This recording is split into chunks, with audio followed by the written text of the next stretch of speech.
दोस्तों, इस वीडियो में हम आपको सर्दी जुकाम और खांसी के ठीक करने का नुस्खा बताने वाले हैं। दोस्तों, उसके लिए आपको अदरक पिसा हुआ, थोड़ा जीरा और 2 गिलास पानी और 10 तुलसी के पत्ते। अब चलते हैं हम अपने नुस्खे की तरफ। दोस्तों, हम आप चूल्हे की तरह आ चुके हैं। इसमें आपको 2 गिलास पानी लेना है।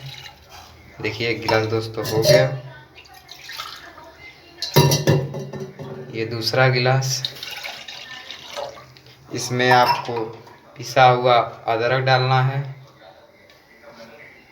और 10 तुलसी के पत्ते।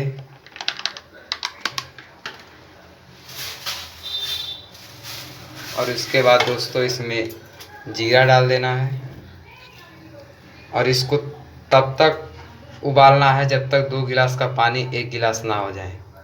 तो दोस्तों, अब उबालना शुरू करते हैं। दोस्तों, हमारा काढ़ा बनकर तैयार हो गया है। अब इसे हम छानते हैं।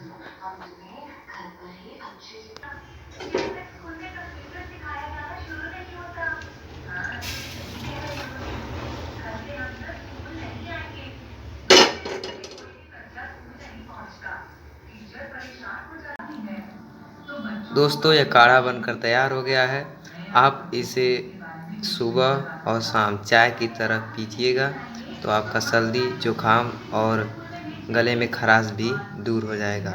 ऐसे ही वीडियो देखने के लिए हमारे चैनल को सब्सक्राइब करें और वीडियो को लाइक करना ना भूलें। धन्यवाद।